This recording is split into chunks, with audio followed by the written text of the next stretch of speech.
வாழ்க வையகம், வாழ்க வையகம், வாழ்க வளமுடன். குரு வாழ்க, குருவே துணை.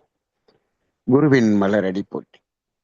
சிந்தனையை, உடல் நலத்தை சீரமைத்து ஓய்வித்த குருவே வாழ்க.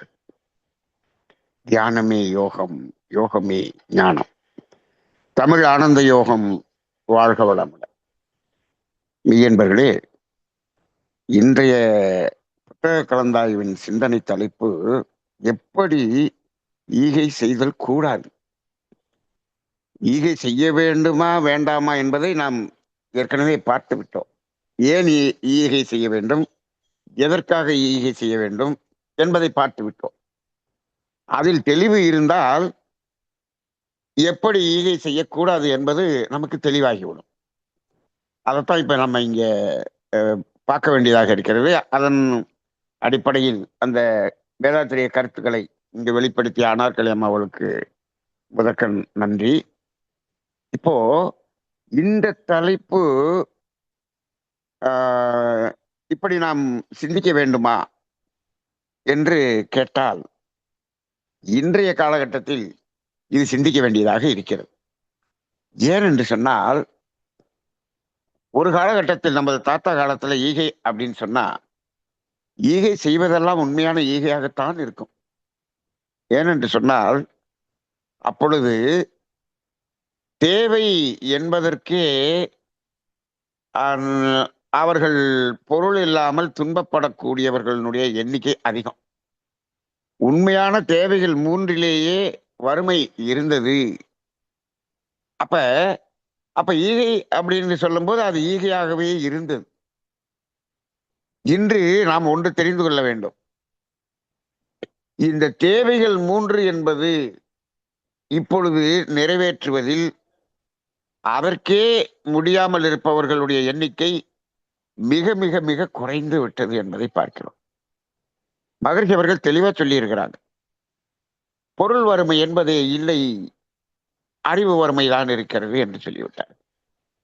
இல்லை என்று சொல்ல முடியாது, அது மிக மிக மிக குறைந்த சதவிகிதமாக இருக்கிறது. அப்படி இருக்கும்போது இப்ப எல்லாரும் பொருள் ஈகை செய்கிறோம் என்று செய்தால், அது தேவை இல்லாதவர்களுக்கு தேவை மீறியதை கொடுப்பதாக ஆகிவிடுகிறது. தேவை மீறியதை கொடுத்தால் என்னாகும்? அது துன்பமாக மாறும். தேவையை மீறுதல் என்பது பாவம், துன்பம் என்று நாம் தெரிந்திருக்கிறோம். அப்ப நாம் ஈகை செய்கிறோம் என்று அவர்களை துன்பம் செய்ய தூண்டுவதாக ஆகிவிடுகிறது. இதற்கு இப்பொழுது இருக்கக்கூடிய சமுதாயத்தில் வாய்ப்பு மிக மிக மிக அதிகம். அதனால இப்ப நம்ம இதை சிந்திக்க வேண்டியதாக இருக்கிறது. ஒரு காலத்தில் அன்னதானம் என்பது மிகச்சிறந்த தானம் என்று சொன்னார்கள். இப்பொழுதும் பாருங்கள், திருவண்ணாமலையில பார்த்தா எங்க பார்த்தாலும் அன்னதானம் அப்படின்னு சொல்றாங்க. இதே போல ஒவ்வொரு கோவில்களிலும் பார்த்தா அன்னதானம் அப்படின்னு சொல்றாங்க. இப்போ அன்னதானம் என்றால் யாருக்கு கொடுப்பது தானம்? எது அன்னதானம்? பசி என்ற வறுமை இருக்க வேண்டும். பசி என்பதற்கு உணவு வறுமை இருக்க வேண்டும், உணவு பொருள்கள் வறுமை இருக்க வேண்டும். இப்பொழுது எங்க இருக்கிறது அப்படி? அப்படியெல்லாம் இல்லையே. உணவு உற்பத்தி நிறைய வந்துருச்சு. அப்ப அந்த பசி என்பதற்கே உணவு இல்லை என்றவரை தேடி நாம் அன்னதானம் கொடுக்க வேண்டும் என்று சொன்னால், இப்பொழுது ஆட்களை தேடுவது மிக கடினமாக இருக்கிறது, மிக குறைவாக இருக்கிறது. அதை பெற தகுதி இருப்பவர்கள் 10 பேர் இருந்தாங்கன்னா, இந்த அன்னதானம் கொடுப்பவர்கள் 100 பேர் வர்றாங்க. எப்படி இருக்கும்? அப்ப இப்ப இன்னைக்கு அன்னதானம் என்பவர் இருப்பவர்கள் தான் சாப்பிட்டு கொண்டு இருக்கிறார்கள். இன்னைக்கு திருப்பதி கோயில்ல பாத்தீங்கன்னா, காலை, மதியம், இரவு 3 நேரமும் அங்கு உணவு இலவசம். போறவங்க எல்லாம் அதை சாப்பிடுறாங்க. என்னன்னு சொல்லி சாப்பிடுறாங்க? அது அன்னதான சாப்பாடு சாப்பிட்டா நமக்கு புண்ணியம் என்று சாப்பிடுகிறார்கள். அவர்கள் எந்த பணத்தில் போடுகிறார்கள்? யார் கொடுக்கிறார்கள்? யார் சாப்பிடுகிறார்? அதாவது முறையற்ற வகையில் சம்பாதிப்பவர்கள் எல்லாம் திருப்பதியில் கொண்டு வந்து காசு கொடுப்பாங்க.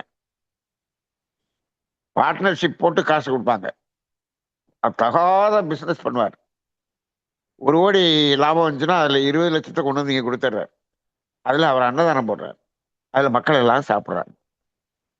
இப்ப இந்த சாப்பிடும்போது இவர்களுக்கு ஏதோ பிரசாதம் என்று சாப்பிடுகிறார்கள்.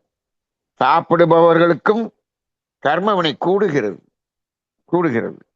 சரி, அவரு 20 லட்சம் கொடுத்தாரே அவருக்கு, அந்த 20 லட்சம் வெளியில போனது அவ்வளவுதான். அவருக்கு ஏற்கனவே இருந்த சஞ்சித பிராரத்த கர்ம வினை கழிகிறதா என்றால் இல்லை.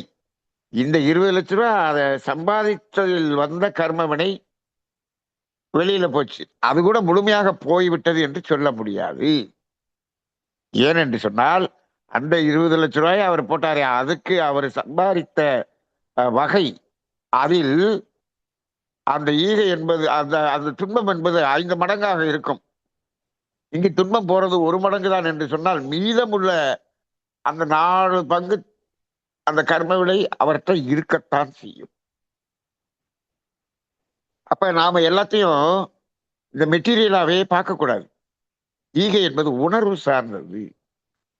எல்லாமே உணர்வு சார்ந்ததுதான். அப்ப இன்னைக்கு இருக்கக்கூடிய நிலையில் அன்னதானம் என்பது ஈகையே ஆகாது என்பதை நாம் புரிந்து கொள்ள வேண்டும். சரி, அப்புறம் வேற எங்கெங்க எல்லாம் தப்பு பண்றோம்? இப்ப பாருங்க, வெளியில ஈகை செய்வார், வீட்டுல இருக்கிறவங்களை எல்லாம் துன்பப்படுத்துவார். வீட்டுல ஒருத்தங்க வேலைக்கு இருப்பாங்க, அவங்களுக்கு சம்பளம் சரியா கொடுக்க மாட்டார். அவங்களுக்கு பார்த்தோம்னா அவ்வளவு துன்பத்தை கொடுப்பார், அவ்வளவு வேலை வாங்குவார். ஆனால் வெளியில ஈகை செய்கிறார். இது எப்படி ஈகை? ஏன் இப்ப இங்க அதையே இங்க வந்து இவங்களை சந்தோஷமா நல்லபடியா வச்சுக்கிட்டா என்ன அப்படின்னு கேட்டா, வெளியில அவர் ஈகை செய்வதால் அவருக்கு பெருமை கிடைக்கிறது, புகழ் கிடைக்கிறது, அதுக்காக செய்கிறார்.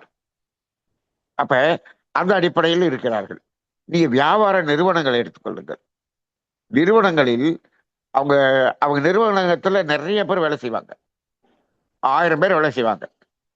அவர்களை எல்லாம் கொடுமைப்படுத்தக்கூடிய ஒரு தொழில் தொழில் அதிபர்கள் இருக்கிறார்கள். புழிஞ்சி அவங்கள வேலை வாங்கி அவங்கள ஹார்ட் அட்டாக் வர அளவுக்கு பண்றாங்க. ஆனால் வெளியில வந்து இந்த கோயிலுக்கு 10 லட்சம் கொடுத்தேன், அந்த கோயிலுக்கு 1 கோடி கொடுத்தேன் அப்படின்னு சொல்லி ஈகை கொடுத்து விடுகிறார்கள். அது என்னன்னா அட்வர்டைஸ்மெண்ட். அப்படி செய்கிறார்கள். ஒரு பெரிய மீனாட்சி கோயிலுக்கு ஒரு பெரிய கோபுரத்தை நான் வந்து 1 கோடி ரூபாயில நான் வந்து அதுக்கு பெயிண்ட் அடிச்சு கொடுத்தேன், அது இந்த நிறுவனம் அடித்து கொடுத்தது. அப்ப என்னாச்சு, அது ஒரு பப்ளிசிட்டி. ஆனால் அங்க நிறுவனத்துல வேலை செய்யறவங்க எல்லாம் கொடுமையை அனுபவித்துக் கொண்டு இருக்கிறார்கள். இது எப்படி ஈகையாகும்? அப்ப நாம் இருக்கக்கூடிய இடத்தில், நாம் டெய்லி தொடர்பு கொள்ளக்கூடிய இடத்தில், தொடர்பு கொள்ளக்கூடிய நபர்களில், அங்கு அவர்களை ஒரு துன்பமில்லாத நிலையில் வைத்துக் கொள்ள வேண்டும் என்ற வகையில் ஈகை தொடங்க வேண்டும். ஈகை தொடங்கக்கூடிய இடம் எதுவாக இருக்க வேண்டும்? நம்மளை சுற்றி இருக்க இடத்துல முதல்ல தொடங்கணும், அப்புறம் தான் வெளியில போகணும். அப்ப இது பொருள் ரீதியாக செய்யக்கூடியதுல இப்படியெல்லாம் நிறைய குளறுபடிகள் இருப்பதை பார்க்கிறோம். இது மட்டும் இல்லாமல் இன்னொன்னா, நாம தெளிவா சொல்லியிருக்கோம், ஈகை என்பது தேவையை பூர்த்தி செய்வது, தேவையின்பால் இருக்கக்கூடிய துன்பத்தை பூர்த்தி செய்வதுன்னு தெளிவா சொல்லியிருக்கோம். அதான் இயற்கை துன்பத்தை பூர்த்தி செய்வதுதான் ஈகை என்று சொல்லியிருக்கோம். இப்ப எல்லாம் அதாவது வேற வேற நிறைய வசதிகளை, சௌகரியங்களை கொண்டு போய் கொடுத்து இது ஈகை என்று கொடுக்கக்கூடியதை பார்க்கிறோம். சௌகரியங்களை கொடுப்பது என்பது, சௌகரியங்கள் என்பது எப்படி அது ஈகையாக மாறும்? எப்படி? அதாவது சௌகரியம் என்பது அவரவர் உடல் நலத்தின் அடிப்படையில் அந்த சௌகரியத்தை தேட வேண்டும், அவ்வளவுதான். அதை விட்டுட்டு தேவையை மீறி சௌகரியத்துக்கு நாம் ஈகை செய்தோம் என்று சொன்னால் அது ஈகையாக கணக்கில் எடுத்துக்கொள்ளப்பட மாட்டாது. அதனால் நமக்கு புண்ணியம் வருகிறவர்கள் வராது. அப்ப இன்னைக்கு ஒரு கட்டடம் கட்டுகிறார்கள், தியானக்கூடம் கட்டுகிறார்கள், அறிவுத்திருக்கோயில் கட்டுறாங்க, இதுக்கு இத்தனை லட்சம் கொடுக்குறேன், ரைட். அந்த கட்டடம் கட்டி அங்க எந்த பயிற்சியும் நடைபெறவில்லை என்று வைத்துக் கொள்ளுங்கள். நாங்கள் அறிவுத்திருக்கோயில் கட்டி விட்டோம், அதற்கு நான் இத்தனை கோடி செலவழித்து கட்டியிருக்கிறேன், ஈகை செய்திருக்கிறேன் என்று ஒருவர் கூறுகிறார். அவருடைய பொண்ணுக்கு 35 வயசு வரைக்கும் கல்யாணமே ஆகலை. நான் இவ்வளவு ஈகை பண்ணி ஏன் ஆகல? அங்க என்ன நடக்கிறது? அந்த கட்டடத்தில் நடக்கக்கூடிய பயிற்சிகள், அங்கு நடக்கக்கூடிய அந்த செயல்பாடுகளின் மூலமாக எத்தனை அன்பர்களின் துன்பம் நீங்கியது, எத்தனை அன்பர்களின் அறிவு வறுமை நீங்கியது, அதை கணக்கெடுக்கப்படும். கட்டடத்துக்கு புண்ணியம் அல்ல, அந்த கட்டடத்தின் பயன்பாடு என்ன என்பதுதான் புண்ணியம். அப்ப அந்த காலத்துல கோயிலை கட்டினாங்கன்னா கோயிலுக்கு வந்து அங்கு ஒரு அறம் என்ற ஒரு நிலையை உணர்ந்து செல்லக்கூடிய ஒரு நிலையை வைத்தார்கள். அதற்காக அதை செலவு செய்தார்கள். அப்ப அது ஈகையாக மாறியது. இப்பொழுதெல்லாம் அங்கும் போய் வேண்டுதல் வைக்கக்கூடிய ஒரு நிலையை பார்க்கிறோம். அப்ப அந்த அளவில் பார்க்கும்போது ஈகை என்பது மிக மிக மிக நாம் சிந்தனை செய்து செய்ய வேண்டியதாக இருக்கிறது. தவறாக ஈகை செய்பவர்களுடைய எண்ணிக்கை இப்பொழுது மிக மிக மிக அதிகமாக இருக்கிறது என்பதை நாம் உணர்ந்து கொள்ள வேண்டும். அப்ப தேவை தேவையாக இருக்கக்கூடிய ஒரு நிலையில் நாம் அந்த ஈகை செய்ய வேண்டும் என்பதுதான் உண்மை. இப்போவே பாருங்க, நமது மக்களிடம் தேவைகள் 3ல் நாம் ஏதாவது குறை இருக்கிறோமா என்று கேட்டால், தேவைகள் 3ல் நாம் தேவையை மீறிதான் அனுபவிக்கிறோம் என்றுதான் நாம் நினைத்துக் கொண்டிருக்கிறோம். ஆனால் தேவைகள் 3 முழுவதும் சமமாக நிறைவு செய்யப்பட்டதா என்றால் அங்கு இல்லை, அங்கு இல்லை. இப்போ இது ஒரு சிறிய ஆராய்ச்சியாக இருக்கிறது. அப்ப ஒரு தேவை நிறைவேறாமல் இருக்கும் பொழுது அதனுடைய மீறுதல் என்பது இன்னொரு தேவையை மீறி அனுபவிக்கக்கூடிய வாழ்க்கையை இப்பொழுது பார்த்து கொண்டிருக்கிறோம். அப்ப இந்த நிலை இப்பொழுது இங்கு இருக்கிறது. அப்ப இது சமுதாயத்தினுடைய ஒரு குற்றமாகவும் பார்க்கப்படுகிறது. ஆக அந்த இப்ப பாருங்க, மனதில் நாம என்ன பண்றோம், ஒரு ஸ்ட்ரெஸ்ன்னு இருக்கும். எல்லா பேருக்குமே மனதில் ஸ்ட்ரெஸ் இருக்கு. அதை 2ஆ பிரிச்சு பார்க்கணும்னு எனக்கு நேற்று தோன்றியது. என்ன தோன்றியதுன்னா, இதில் இந்த ஸ்ட்ரெஸ்ல பிரத்யேகமாக என்னை சார்ந்த, என்னை மட்டுமே சார்ந்த மன இறுக்கம் என்பது ஒரு பகுதியாகவும், வெளியில் இருந்து பிறரால் சமுதாயத்தால் வந்த என் உள் வந்த ஸ்ட்ரெஸ் என்பது இன்னொரு பாகமும் அப்படின்னு பிரித்து பார்க்க வேண்டும் என்று தோன்றியது. அப்படி பார்த்தால் பெரும்பாலும் வெளியிலிருந்து வந்த ஸ்ட்ரெஸ் தான் நம்ம மனதுக்குள்ளாக நிறைய வச்சிருக்கிறோம். ஆனால் நமக்குள்ளாக என்னை சார்ந்த அந்த மன இறுக்கம் என்று ஏதாவது இருக்கிறதா என்று அதுல எதை போடுறது அப்படின்னு சிந்தனை செய்து பார்த்தேன். அதுல ஒண்ணுதான் எனக்கு ஆன்சர் வந்தது. என்ன என்று கேட்டால், இந்த தேவைகள் 3ல் எந்த தேவை நிறைவேறாமல் இருக்கிறதோ அதுதான் என்னை சார்ந்த மன இறுக்கம். மற்றது எல்லாமே பிறரை சார்ந்த, சமுதாயத்தை சார்ந்த மன இறுக்கம் என்றுதான் ஆகிறது. அப்ப இந்த ஒரு புறத்தில் இருக்கக்கூடிய அவற்றையெல்லாம் நாம் என்ன செய்யலாம், அதை நெக்லெக்ட் பண்ணி தூக்கி போடலாம். ஆனால் என்னை சார்ந்த அந்த இறுக்கத்தை நான் தான் என்ன செய்யணும், சமன் செய்ய வேண்டி இருக்கிறது. இப்போ நம்முடைய தேவையை நாம் அந்த ஸ்ட்ரெஸ்ஸை சரி செய்யாமல் நம்ம வெளியில போய் ஈகை செய்து என்ன என்ன பலன் என்று ஒரு கேள்வி எனக்குள்ளாக நேற்று இரவு எழும்பியது. அப்ப அந்த வகையில் அந்த ஒரு இறுக்கத்தை சமன் செய்வதற்கு அவர்தான் முயற்சி செய்ய வேண்டும். அது எந்த வகையிலாவது முயற்சி செய்ய வேண்டும் என்று தோன்றியது.